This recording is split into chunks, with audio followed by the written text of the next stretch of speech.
So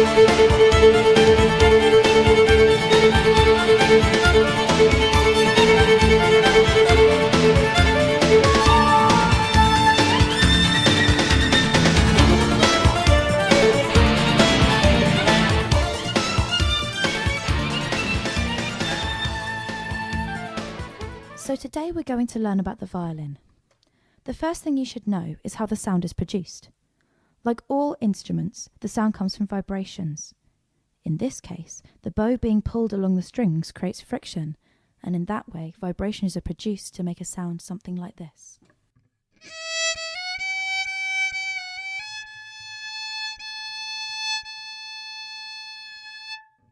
Before you can play the notes though, you need to make sure that your bow is nice and taut, otherwise we can't get friction. To do this, you use the small metal cylinder behind the frog. By turning it in a clockwise direction, it causes the hairs on the bow to tighten. Once the bow is at a point where the tip of your little finger lies in the middle of the bow, just touching the wood and the hair, then the tension is right. Next, you must put your rosin on. This is made of tree sap and causes the bow to almost stick to the strings. Without this, the hair will glide so easily that no friction will be produced, making the instrument near impossible to play. The bow hold is also very important.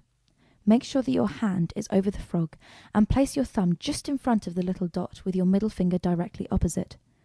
The rest of your hand should rest neatly over the top of these. With this hold, you will have a lot more control over the bow.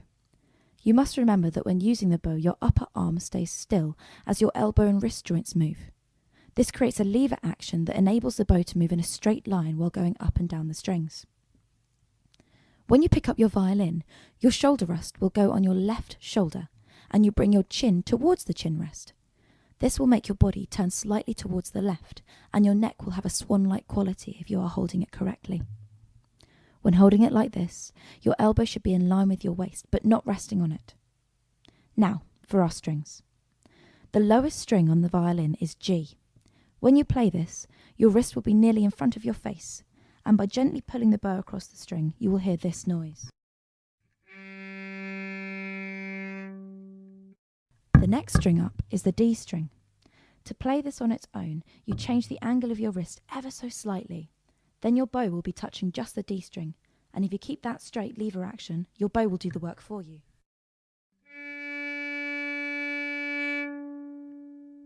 To play the A string, you do the same. And then the same again for the E string, which is the highest string on the violin. Now to play the C pentatonic scale.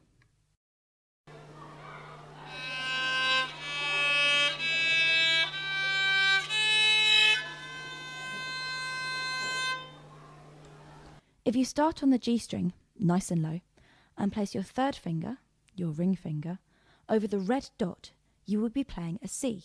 This is your first note. Then we will move on to the D string, so you need to tilt that angle of your wrist with your bow. Our first note on the D string is an open D, so you don't need to have any fingers down on the string. The second note is an E. To play an E, use your first finger, or index finger, and place it over the green dot. That way, the first three notes will sound like this.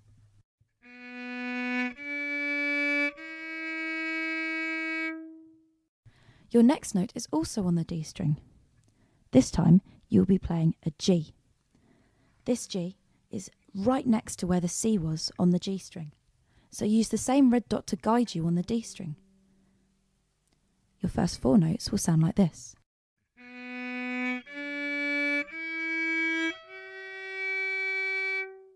For your final two notes, you move the bow onto the A string. The first note here will be an open A, so again you don't need to put any fingers down. And your second note is a C.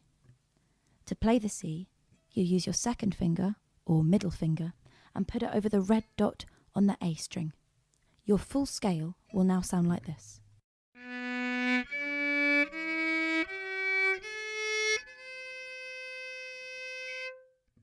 Now you can play the pentatonic scale in C.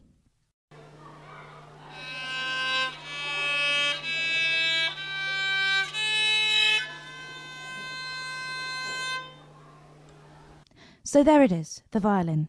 I hope you enjoy learning it. Just remember, practice makes perfect, and have lots of fun.